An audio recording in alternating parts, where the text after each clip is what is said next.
અને કુટુંબમાં ઓછામાં ઓછો એક છોકરો હોય તેની સંભાવના. કપલ કેટલા? તો કે 2 કપલ હોવાનું, 2 જણાનું કપલ હોવાનું. અને કુલ બાળકો કેટલા છે? તો કે 3 બાળકો. શક્ય પરિણામ કેટલા થઈ જાય કુલ? તો કે 8 પરિણામ થઈ જાય.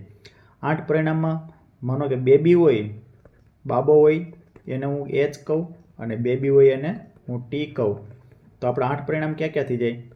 તો કે HHH, કાં 3 બાબા હોય, કાં HHT 2 બાબા હોય અને 1 બેબી હોય, કાં HTH અને કાં THH, કાં 3 બેબી હોય, કાં 2 બેબી હોય, 1 બાબો હોય, કાં 1 બેબી, 1 બાબો, 1 બેબી, કાં 1 બાબો અને 2 બેબી. તો આપણને શું કીધું? ઓછામાં ઓછો એક છોકરો.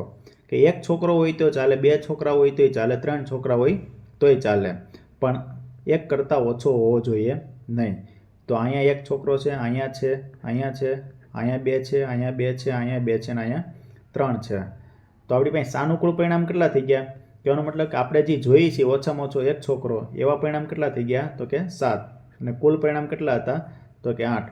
તો કે કુટુંબમાં ઓછામાં ઓછો એક છોકરો એની સંભાવના કેટલી થઈ જાય? તો કે 7/8. અને કુટુંબમાં ઓછામાં ઓછો એક છોકરો હોય તેની સંભાવના. કપલ કેટલા? તો કે 2 કપલ હોવાનું, 2 જણાનું કપલ હોવાનું. અને કુલ બાળકો કેટલા છે? તો કે 3 બાળકો. શક્ય પરિણામ કેટલા થઈ જાય કુલ? તો કે 8 પરિણામ થઈ જાય. 8 પરિણામમાં માનો કે બેબી હોય, બાબો હોય, એને હું H કહું, અને બેબી હોય એને હું T કહું. તો આપણે 8 પરિણામ ક્યાં ક્યાં થઈ જાય? તો કે HHH, કાં 3 બાબા હોય, કાં HHT 2 બાબા હોય અને 1 બેબી હોય, કાં HTH અને કાં THH, કાં 3 બેબી હોય, કાં 2 બેબી હોય, 1 બાબો હોય, કાં 1 બેબી, 1 બાબો, 1 બેબી, કાં 1 બાબો અને 2 બેબી. તો આપણને શું કીધું? ઓછામાં ઓછો એક છોકરો. કે એક છોકરો હોય તો ચાલે, 2 છોકરા હોય તોય ચાલે, 3 છોકરા હોય તોય ચાલે, પણ એક કરતાં ઓછો હોવો જોઈએ નહીં. તો અહીંયા એક છોકરો છે, અહીંયા છે, અહીંયા છે, અહીંયા 2 છે, અહીંયા 2 છે, અહીંયા 2 છે અને અહીંયા 3 છે. તો આપણી પાસે સાનુકૂળ પરિણામ કેટલા થઈ ગયા?